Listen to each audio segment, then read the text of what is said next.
I am furious. There are so many skincare scams that are out there, and a lot of times they're meant to defraud all of you and take advantage of you. And as I've learned more about the skincare industry, not just as a dermatologist, because honestly I had superficial knowledge of whatever the brands were telling me, but as we've reviewed more products, as we've worked with more brands, as we've developed our own products, we've learned a lot about how brands can actually trick a lot of you. So in this video, we're gonna be diving deep, talking about the skincare scams, how to identify them, and how to avoid them. I'm Dr. Maxfield. And I'm Dr. Shah, and welcome back to our channel, Dr. Lee, where we talk about all things skincare and dermatology. Right. So in this video, we'll talk about everything from deceptive language to marketing to imagery to AI, and we'll show you how to spot it so you can avoid it. So in this video, all the skincare scams to avoid, here we go. Here we go. So first one is white labeling formulas. So what does this mean and why is this a scam? So I'll walk you a little bit through this and how I discovered this, and then also why I actually really dislike this about the skincare industry. And it's extremely common. It's probably one of the most common things that happens in skincare, and many people don't realize it. And so initially, when we were creating Remedy and we were creating the products from the ground up, I would come with a brief on what I wanted to create with our chemists. And then the labs started to come back and say, well, we have a similar formula. Do you want to just use that similar formula? It's already on the market, it's already formulated, it's already stabilized, and you can launch it in 6 months. All you need to do is send us your packaging, we'll put it into stability, and then we'll basically launch it. And I said, wait, what do you mean you already have a product like this? And they said, yeah, there's actually lots of brands using this formula, and we sell it to many different brands, and they put their label on it and they sell it. And so that's what a white labeled formula. It's basically a stock formula that a lab owns, and they basically sell that formula to multiple brands. The brands send them their packaging, they fill the formula. And so why is this a scam? Well, one, because you could be paying essentially multiple price points for the same product. So you might be paying $100 for the same product, you might be paying $10 for the same product. Or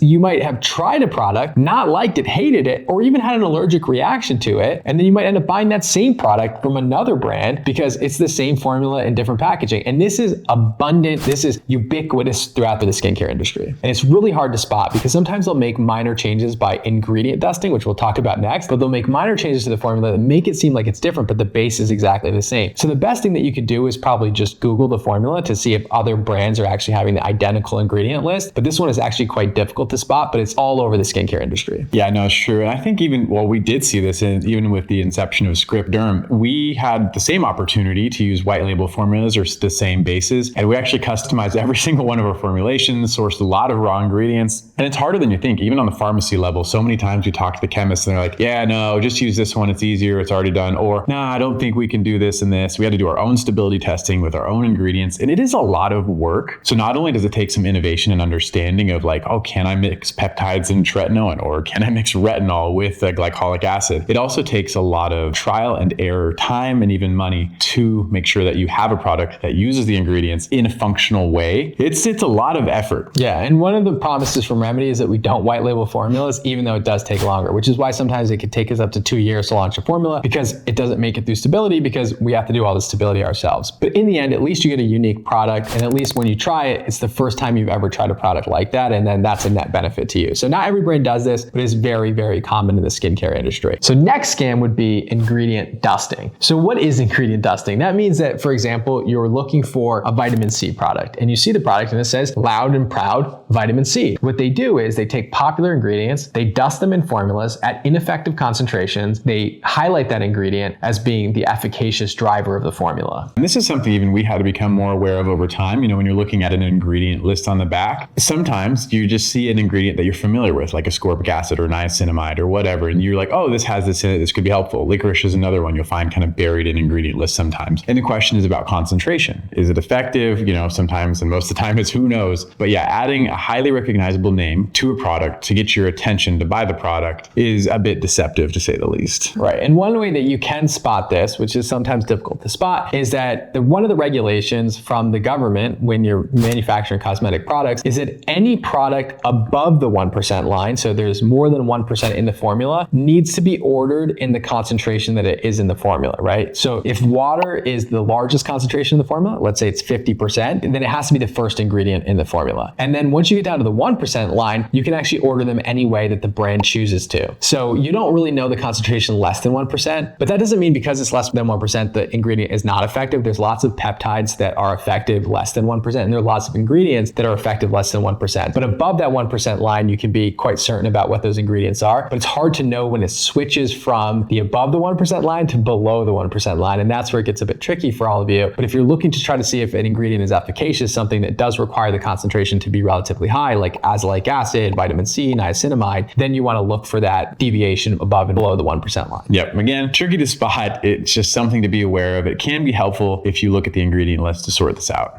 Next up is the concept of mineral sunscreens, which can also be called inorganic sunscreens. And actually chemical sunscreens can be called organic sunscreens because they use organic filters. It's actually quite complicated. But when a brand says it has mineral sunscreens, your general thought is that it has zinc and titanium in it. Now, I've seen a lot of brands that have hybrid sunscreens also call their sunscreens mineral because they know that a lot of consumers are looking for mineral sunscreens. Now, I think both of our preferences will always say that we actually both use chemical and mineral sunscreens personally, and we recommend those to our patients every day. And I personally prefer chemical sunscreen. Unless you're pregnant, we can go into the nuances of that. I generally prefer a chemical sunscreen because I think it blends better with my skin. But the reality is a lot of consumers are looking for mineral sunscreens because they're either pregnant or because they have sensitive skin or because just in general, it's their choice not to use a chemical sunscreen. And so brands will say, hey, we're a mineral sunscreen. They'll formulate with zinc or titanium, and then they'll sneak an inactive ingredient list called butyl salicylate, which is just a derivative of octisalate. And so it's technically a chemical sunscreen booster, and it doesn't have to show up in the active ingredient list. And so you think you're buying a purely mineral sunscreen, but you're actually getting the benefit of this chemical booster, which I think is misleading marketing. They should just be honest that this is essentially a hybrid sunscreen with chemical boosters. Right. And sometimes they do that to balance the concentration and blendability of the minerals with this booster so it meets the required UV mark, the protection mark that they're going to put on the label. So they have their own incentive, plus the incentive is also just to make you feel comfortable purchasing the product for whatever reason it is. So that's something that's going to have to be addressed in the future.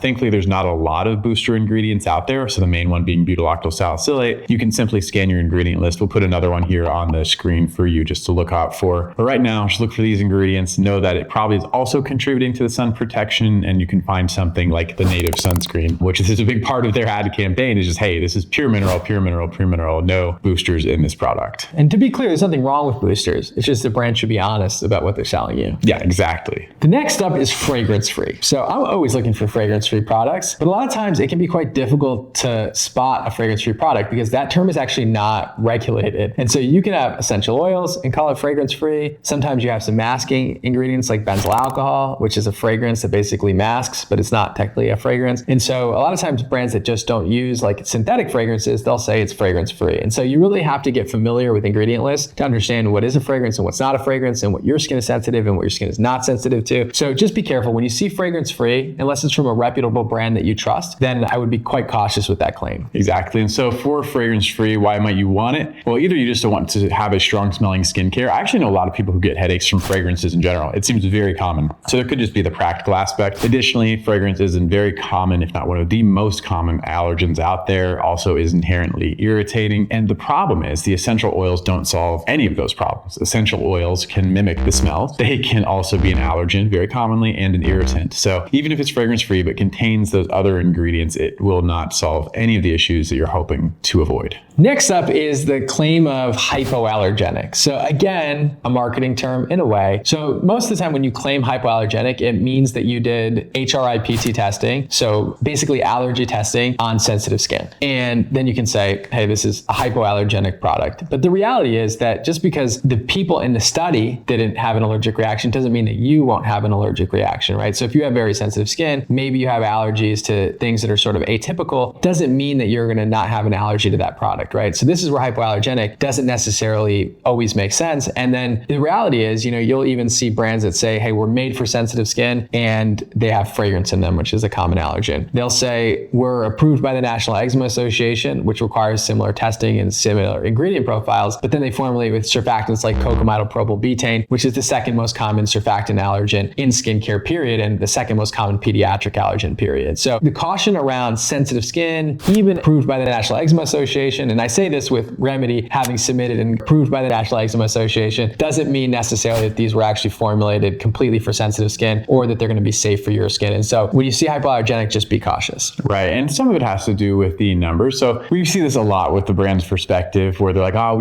they ran their test. There's 50 people in the study who didn't have a reaction, even though it has, let's say, a common allergen like fragrance. This is really a very common scenario. And then, well, the question is, those 50 people weren't allergic to fragrance. The sample size isn't big enough to be representative of the world at large and capture the people who have an allergy. So I don't even know if it's really helpful at all because it's just a population like sample size issue that doesn't really capture the real world numbers that we know already exist. Yeah. The only way that it would be helpful is if there was a bad reaction amongst like an outsized amount of people in this group of 50, right? Like it's really just a bad product and it's got either a lot of allergens or a lot of irritants, or it's like caustic to the skin and then you put it on 50 people and like 10 of them have a bad reaction. That would be a really bad outcome. But even in drug studies, when we talk about how pharmaceutical studies and surveillance occur, they say that you need about 1,000 people to start to discover whether or not something is actually going to have harm in a population, and which is why they test on 1,000 people before they release a drug. And then they even then do post-market surveillance for reactions to pharmaceuticals, because usually it's when you get to that 10,000 group that you really start to get an idea of what the population effect is going to be. So when you're looking at these studies for hypoallergenicity and comedogenicity, which we'll talk about next, they're really done on 50 people, maybe 100 people in the best case scenario. And a lot of times you're not going to catch a real allergy at that point. So next up is comedogenicity. What is that? That means, is this product going to clog your pores or cause acne subsequently? Now, this is one of the most controversial things I think I've ever seen in skincare. It's so personalized. It's not only about the individual ingredient that maybe could be comedogenic in theory, but the whole formulation does play a role. And how do we test for comedogenicity? Well, the most common way is you take the ingredient and you put it on a back and you test over time how that relates to the skin and the production of acne and clogged pores. It just isn't representative of how most of these products are being used in the real world. Most products that we'll be talking about involve the facial skin, and due to the oil density, oil gland density, it's dramatically different than the way your back skin is made of. 100%. This is going to be super personalized. And then I see online all the time, we get questions, I